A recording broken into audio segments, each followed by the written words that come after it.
বলো তো বন্ধুরা, টাকা আগে না দিদি আগে? দিদি আগে না টাকা আগে? সারা রাত ভাবলাম। কালকে তোমাদের স্লোগানটাও মাথার মধ্যে ছিল, কাল লাগেনি হটাও পরিবার বাঁচাও, কাল লাগেনি হটাও পরিবার বাঁচাও। তারপর আমার বরকে সরিয়ে দিলাম। দূর, ওর রোজগার কম, ও কি করবে? আমি সিদ্ধান্ত নেব। আমার বুদ্ধি তীক্ষ্ণ, ধারালো বুদ্ধি। তাই সারা রাত ভেবে না ঘুমিয়ে সিদ্ধান্ত নিয়ে সকালবেলা তোমাদের কাছে একটা ভিডিও নিয়ে হাজির করলাম। বন্ধুরা, ওয়েলকাম টু মিলিস ব্লগ। আশা করি তোমরা সবাই খুব ভালো আছো, আমিও ভীষণ ভালো আছি। আজকে সিদ্ধান্তটা এটাই বন্ধুরা, টাকার কাছে কোনো দিদি আগে না, কিন্তু দিদিদিকে একটু প্রলেপ লাগিয়ে রাখতে হবে। বুঝতে পেরেছো তো? কারণ একটা সময় এমন অনেক কিছু ঘটনা ঘটে গেছে যার অনেক কিছু ছিটে ফোটা নয়, গ্যালন গ্যালন জিনিস এখনও আছে, অনেক কিছু বেরিয়ে যেতে পারে। সেই ভয়ে আমাদেরকে চেপে থাকতে হবে। এই যে তোমরা দেখতে পাচ্ছ যে আমার হাজব্যান্ড সামনে পুতুলের মতো এলো, লাইভ করলো, চলে গেল। হ্যাঁ বন্ধুরা, আমি পুতুল তৈরি করে রেখেছি, কারণ পুতুল না হলে চলবে না বন্ধুরা, চলবে না। বুঝতে পারছো না? চাপে পড়ে কখনো বলছে মরা মানুষ, কখনো বলছে আমি মরবো তারপর মারবো, আবার কখনো বলছে আমি তো আগেই মরে গেছি, আবার কি মারবে? ভাই পুরো কনফিউজড। না না, অ্যাকচুয়ালি কনফিউজড। ঠিক আছে, যাই হোক, আমরা সবটাই স্ক্রিন রেকর্ড করে রেখে দিয়েছি ভাই। কখন কি হয়ে যাবে, কখন দোষ কার ঘাড়ে চলে আসবে বলা যায়নি বাবু। ঠিক আছে, আগে নিজের সেফটি ফার্স্ট, সেফটি ফার্স্ট। আমরা সেফটি ফার্স্ট আগে রাখি, ঠিক আছে? তো যাই হোক বন্ধুরা, অনেক ভেবে দেখলাম সারা রাত, তারপর ঠিক করলাম দিদিদেরকে প্রলেপ লাগাতে হবে, একটু গলার জোর বাড়তে হবে। আমি যদি মিয়াও হয়ে যাই তখন তো দিদিরা বুঝতে পেরে যাবে। তো তাহলে কি করতে হবে এই মুহূর্তে? উম, বন্ধুরা, আমরা সিদ্ধান্ত নিয়েছি যে আমার টাকা আগে, ইনকাম আগে। কারণ আমার এই যে ঠাঁট বাট এত কিছু, আমি আগে একটা নাইটি পরে থাকতাম, শাড়ি পরে থাকতাম, এটা আমার অতীত ছিল। কারণ অতীতটা ভোলা উচিত নয়, কিন্তু আমি বেমালুম ভুলে গেছি। কিন্তু ভয়ঙ্কর অতীতটা আমি কিছুতে ভুলতে চাই না। আমি দেখাতে চাই ক্ষমা হরমোনের থলিটা আমার অনেক বড়, এত ক্ষমা হরমোন নিঃসৃত হয় যে আমি কালনাগিনীদেরকেও আর যারা কাল মানে কাল সাপ কালনাগিনী, তাকেও আমি বাড়িতে এনে রেখে দিচ্ছি। ছোবল মারবে, মারবে মারবে, কি হয়েছে? আমি তো রোজ দুধু খেতে দিই, রোজ কলা দিই, তাতে কি হয়েছে? ছোবল মারবে না বলো? না না, ছোবল মারবে না। এইসব মনে করে রাখি। আর কি জানো তো, কিন্তু অ্যাকচুয়ালি দরকার কি বলো তো, ইনসুলিন হরমোনটা সব থেকে দরকার। ওই যে আমার বরের সুগার আছে, মানে বন্ধুরা আমি মুন্ডু হয়ে বলছি, মুন্ডুর বরের সুগার আছে না, কিন্তু ইনসুলিন হরমোনটা আর বাড়ছে না, ক্ষমা হরমোনটাই আমাদের শরীরে বারবার বেড়ে যাচ্ছে। জয় শিব শম্ভু! ভয় পেয়ে গেলে তোমরা? না না, আমি জয় বাবা তারকনাথের জয়, চরণে সেবা লাগে মহাদেব। আমরা মহাদেবের ভক্ত কি না, ওই জন্য কালনাগিনীকেও ক্ষমা করে দিই। আমরা কালনাগিনীকে ঘরে নিয়ে পাশে বসি, পাশে শুয়ে থাকি, আমাদের চারপাশে কিলবিল কিলবিল করে খেলা করে। দংশন করবে কি বন্ধুরা? কি জানি, মনে হয় করবে না, বলো? আর যখন হবে হবে, 100 বলে ছবি হয়ে যাবো, কি আছে, একদিন তো যেতেই হবে, ভবলীলা সাঙ্গ তো হবে। ভাই তোমার ভবলীলা সাঙ্গ হবে, আমার কি যায় আছে? তবু আমরা বাইরের লোক, সমাজবদ্ধতা, সমাজবদ্ধ জীব, আমাদের একটা দায়বদ্ধতা আছে, সেজন্য বলি ওগো সাপকে ঘর থেকে দূর করো। আবার কাল সাপ পুষছো কি গো? যে কোনো মুহূর্তে কামড়ে দেবে, ছোবল মারবে। আহা গো, ঘরে তোমার বাচ্চাটা আছে। সমাজবদ্ধ জীব না, আমাদের বলাটা মানে আমাদের বলাটা আমাদের দায়। কি করব? আমাদেরও সন্তান আছে, পরিবার আছে, ঘরে কালসাপ এনে পুষবো? না না। আর আমাদের স্বামীরা একদমই না। ভাই আগে আমার পরিবার, মানে তাদের কাছ থেকে বলতে শুনেছি, দূর দূর পর্যন্ত যদি কোনো বিষবৃক্ষ গজায় না, গোড়া একবারে নির্মূল করে দেবে। ভাই ঘরের আশেপাশে পার্থেনিয়াম হতে দেয় না। আর কান লাগিনি ঘরে আনা তো মানে অনেক দূর কি বাত, ঠিক আছে? সব জায়গায় ঘাস মারা দিয়ে দেয় দেখেছি, বুঝতে পেরেছো তো? তো যাই হোক, ঘটনা হচ্ছে এটা। তো তাহলে কি সিদ্ধান্ত এলো? দিদি আগে নয়, আগে টাকা। তো সেই জন্য স্ক্রিনে আর তোমরা দেখতে পাবে না, কিন্তু ভিতরে ভিতরে সক্ষতা থাকবে, ঠিক আছে? ভিতরে সব কিছু থাকবে। প্লিজ তোমরা বোঝার চেষ্টা করো, অনেক কিছু এখনও আছে। কারণ আমাদের শিরদাঁড়া নেই যে কোনো কিছু করব। এই যে দেখতে পাচ্ছ না, পাবলিকের সামনে এসে দেখাই, এগুলো আমাদের দেখাতে হয়, তাই দেখাই। আসলে কি বলো তো, কি করব বলো, মানে অতীতকে নিয়ে আমাদের ঘুরতে হবে ভাই। বুঝতে পারছো তো, এত সুগার বেড়ে গেছে না, মেরুদণ্ডটাও ক্ষয় ধরে গেছে, মানে মুন্ডুর হাজব্যান্ডের। কারণ সাধারণত আমরা জানি পুরুষ মানুষ তো আর ওই শারীরিক দিক থেকে আর কিছু বৈশিষ্ট্য থাকলেই পুরুষ মানুষ হয়ে যায় না। পুরুষ মানুষ হতে গেলে শুনেছি পার্সোনালিটি লাগে, শুনেছি মানে পুরুষত্ব থাকতে হয়, পৌরসত্ব, যে গাম্ভীর্যতা, পার্সোনালিটি, সেগুলো থাকতে হয়। ঠিক সময় সিদ্ধান্তটা নিতে হয়। শুনছি নাকি কন্ট্রোভার্সি ক্রিয়েটারদের ভিডিওর অপেক্ষায় সিদ্ধান্ত নেয়, তারপরে লাস্টে আবার পরের দিন সকালে রাত্রিবেলা পাপেটের মতো বসিয়ে রাখে, তারপর আবার সকালবেলা উঠে নিজেই বউ সিদ্ধান্ত নিয়ে নেয় যে এটা একান্ত আমার সিদ্ধান্ত। না, আমরা জানি তো জোর খাটে না। ও হ্যাঁ, মুন্ডু তো বললো যে কাল লাগেনি এমন কিছু ভিডিও করে না যাতে মারিয়ার চোখে জল আসে। তো আশা করি আমরাও এমন কিছু কন্ট্রোভার্সি করছি না যার জন্য মুন্ডুর চোখে জল আসে। আসলে রোজগার কম তো মুন্ডুর বরের, তো কীরকম একটা ধম্মের সার লাগে, বাড়িতে বসে থাকে অথচ কেয়ার করে না, বউই পাত্তা দেয় না। নাহলে এত কিছু হবার পরেও মনে করিয়ে দিতে চাই না, একদমই না, মনে করিয়ে দিতে চাই না, কিন্তু ওই যে কথা উঠলে কথা উঠবে এই আর কি, ভিডিওগুলো সামনে আসছে তো ভাই, আমি তো কন্ট্রোভার্সি ক্রিয়েটার, আমি তো কন্ট্রোভার্সি করবই। তো এত কিছু করলো, বউকে কাছে টেনে নিল, ভালোবাসলো, কত সুন্দর বুকে জড়িয়ে নিল, সব কিছুর হাত থেকে রক্ষা করলো, তারপরে বউটা এতটুকু অনুতপ্ত না, মানে যে ওই জায়গায় বসিয়ে দিয়েছিল গাজরা পরিয়ে মালা পরিয়ে, তাকে দিদি বলছে, বাচ্চাটাকে মাসি বলানো শেখাচ্ছে, সে হয়ে গেল কালনাগিনী, হয়ে গেল বাচ্চার মাসি, অথচ বাচ্চার স্বার্থের জন্যে, বাচ্চার ভালোর জন্য কত স্টেপ ও স্টেপ স্টেপ নিতে চাইছে। ভাই দিনটা কি অবস্থা বলো, মানে তলে তলে পৃথিবীটা কোথায় যাচ্ছে, রসাতলে। হুম। কালকে দেখলাম সুন্ডু 15 মিনিটের একটা ভিডিওকে, লাইভকে ভাই 1.5 ঘন্টা ধরে নিয়ে গেল, কি করলো, কমেন্টের স্ক্রিনশট নিচ্ছিল, কি হবে কমেন্টের স্ক্রিনশট নিয়ে, কি হবে, কি হবে কমেন্টের স্ক্রিনশট নিয়ে? সবাই বলছে কালনাগিনী হটাও, পরিবার বাঁচাও। দালাল বুঝলি, পয়সার আগে তুই কিচ্ছু না, বুঝলি তো? দেখ দেখ, মুন্ডু জানে, যতই হোক মুন্ডু জানে, মুন্ডু যথেষ্ট তীক্ষ্ণ বুদ্ধি সম্পন্ন মহিলা। হুম। মুন্ডু জানে, যেমন লজ্জা শরম হায়া নিয়ে ওয়াইটিতে থাকা যায় না, এগুলোকে বিসর্জন দিতে হয়, টাকাটাই হচ্ছে মেন কথা। কালকে আমার হাসি পাচ্ছিল, একজন কোয়েশ্চেন করেছে যে তোমরা ওই সময় যে টাকাটা আর্ন করেছিলে সেগুলো দান ধ্যান করার জন্য, আমিও ভিডিওতে অনেকবার বলেছি।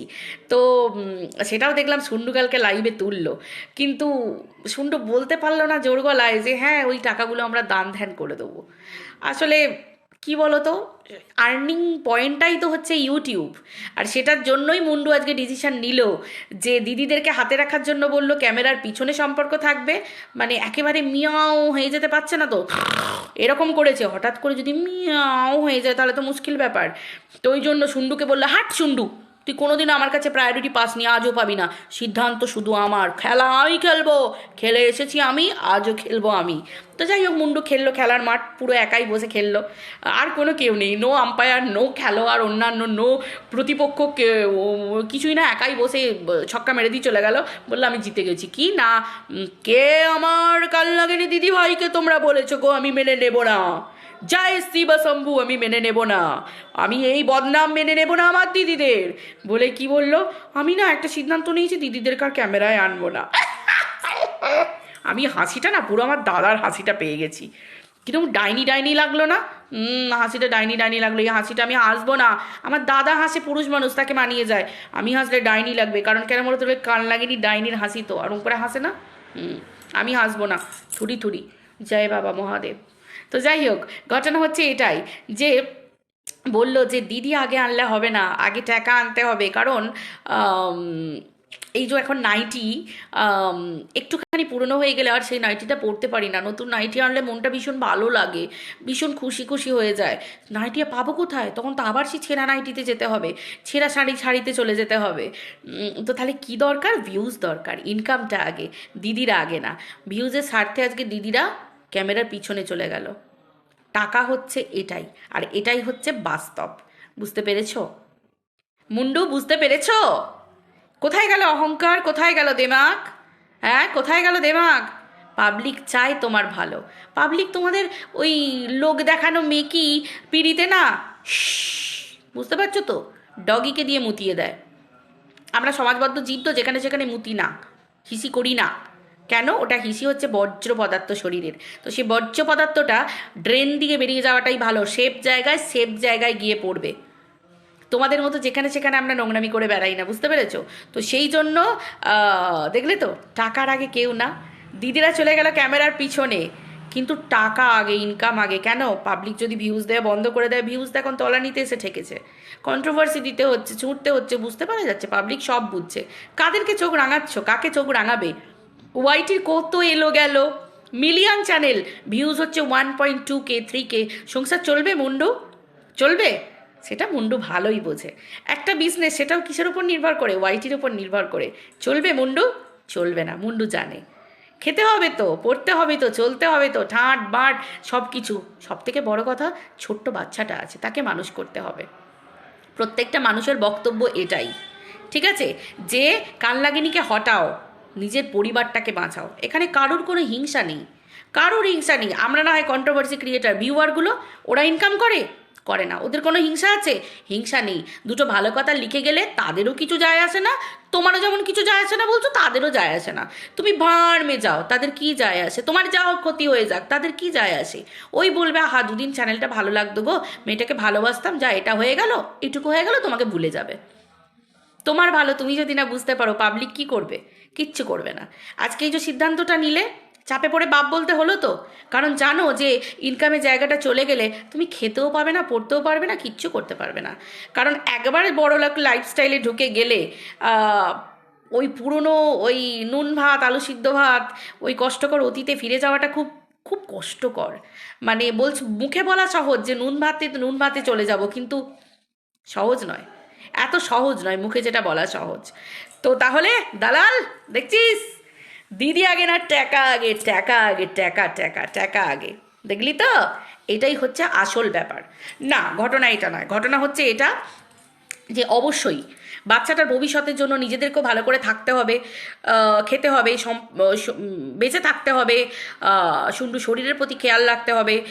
অবশ্যই দিদিরা পিছনে থাকার কথা, এবং সমূলে মানে সব মূলে উদ্ঘাটন, মানে পুরো গোড়া শুদ্ধ কেটে দেওয়ার কথা। কিন্তু না, মুন্ডুর এখনও অহংকার যায়নি। তো মুন্ডুর অহংকার যতদিন না যাচ্ছে পুরোপুরিভাবে, ততদিন তো মানুষ বলতেই থাকবে। ইনফ্লুয়েন্সার তো, সোশ্যাল ইনফ্লুয়েন্সার বলে নিজেকে পরিচয় দেয় তো, ব্লগার বলে পরিচয় দেয় তো। এই যে থামনেলে ঠুকলো না যে নে থালা সাজিয়ে দিয়ে দিলাম, খা, চিৎকার কর। পাবলিক যদি না দেখে না, এই দেমাগটা না, বললাম না, পায়ের তলায় মাটি একবারে পিষে যাবে। পাবলিক পারে পায়ের তলায় এভাবে দেমাগটাকে গুঁড়িয়ে দিতে, ঠিক আছে? তো চলো, কন্ট্রোভার্সি ক্রিয়েটারদের উদ্দেশ্যে বলছি, তোমরা না, আমরা সবাই একজোট হয়ে না একবার দেখিয়ে দিই মুন্ডুর অকাতটা কি। আর ভিউয়াররা, তোমাদেরকে বলি, এই মুন্ডু একটা দিন চুপ ছিল যখন এই কালনাগিনী কন্ট্রোভার্সি ক্রিয়েটারটা, কালনাগিনী দীপ ভাই আমাদের মুন্ডুর, যখন তোমাদেরকে খামাচু বলেছিল, খামাচু মনে আছে? সেই খামাচুটা মুন্ডু কোনো প্রতিবাদ করেনি। আজকে তোমরা যখন বলছো যে এই কালনাগিনী হটাও, তোমার পরিবারটা বাঁচাও, পরিবারের স্বার্থে, যে অতীত যখন মুছে ফেলতে চাইছো, অতীতকে পুরোপুরিভাবে মুছে ফেলো। কটা ভিডিও মুছে কি হবে? যে তোমাকে উলঙ্গ করে তোমার জামা কাপড়গুলো খুলে নিয়েছিল, তুমি বাচ্চাকে বোঝাচ্ছ যে এ তোমার মাসি। বাচ্চার পক্ষে ভালো জিনিস? বাচ্চা বড় হয়ে জানতে পারবে না? বাচ্চাটা তো বড় হচ্ছে, 5 বছরে তো আর পড়ে থাকবে না, 5 থেকে 8 হচ্ছে, 8 থেকে 18 হবে, 28 হবে, তখন তো অনেক কিছু প্রশ্ন করবে। এই মাসি, মা তোমাকে উলঙ্গ করে দিয়েছিল, মা তোমার শাড়ি খুলে দিয়েছিল, ড্রেস খুলে দিয়েছিল, এগুলো তো বলবে। তখন কি উত্তর দেবে? মন্ডু, জয় শিব শম্ভু, তার কাছে কোনো উত্তর আছে? দিতে পারবে তার চরণে? কিচ্ছু নেই। তো যাই হোক, এইভাবে দেখবো দেমাগ মুন্ডুর কতদিন থাকে, এই অহংকার কতদিন থাকে, আর এই টাকার আগে এই চুলের বন্ডিং কতদিন থাকে। এই তো, টাকা আগে না দিদি আগে, দিদিরা চলে গেল ক্যামেরার পেছনে। কেমন লাগবে? বুঝতে পারছ? দালাল, তুই প্রাইভেট করে যা ভিডিও, ভাল লাগছে, প্রতিদিন তুই ভিডিও প্রাইভেট করছিস, ভাল লাগছে। আর মুন্ডু সুন্ডু, দালালের ভিডিওগুলো প্রাইভেট করাও, ভালোর জন্য বলছি, বুঝতে পেরেছ? এ কাল লাগেনি, এ কোনোদিন বদলাবে না। ছোবলের জন্য রেডি থাকো, আজকের দিনে বলে যাচ্ছি তোমাকে, ঠিক আছে? এই ভোর দুপুরবেলা ভিডিও করে বলে যাচ্ছি, নেক্সট ছোবলটা আবার দালালি মারবে, তার জন্য রেডি থাকো। দালালের অলরেডি ধান্দায় জল ঢেলে দিয়েছো, দালালের লোকসান হচ্ছে। তোমার স্ক্রিন শেয়ার করতে পারবে না। এই যে মুন্ডু বলেছে না, যদি মুন্ডুর কথায় স্থির থাকে, তো এই যে বললো না যে মুন্ডুর স্ক্রিনে ভিডিওতে দালালকে দেখতে পাওয়া যাবে না, মজ মস্তি হবে না, এক স্ক্রিনে থাকবে না, এই সমস্ত হবে না, তো সেই ক্ষেত্রে দালালের ধান্দায় না মাটি পড়ে যাবে, জল পড়ে যাবে, ঠিক আছে? মানে পড়ে যাচ্ছে। আর দালাল স্বার্থ ছাড়া কাউকে বোঝে না, ওর সব বিক্রি করে দিয়েছে, নারী সত্তা, মাতৃত্ব সত্তা, স্বামী, পরিবার সব বিক্রি করে, ও সব বিক্রি হয়ে গেছে, ঠিক আছে? ওর কিছু বাকি নেই। তো ওর স্বার্থে ঘা পড়লে কিন্তু কালনাগিনীর ফোনাটা যে বড় করে তুলবে না, হয়তো এক ছোবলে সবাই ছবি হয়ে যেতে পারে, মানে এক বিষেই আলাদা করে সবাইকে ছোবল মারতে হবে না। তো তাহলে রেডি থাকো, আমি প্রেডিকশন দিয়ে গেলাম ফিউচার, ঠিক আছে? চলো বন্ধুরা, ভিডিওটাই পর্যন্ত রাখছি, আবার দেখা হচ্ছে পরের ভিডিওতে। সবাই ভালো থেকো, বাই।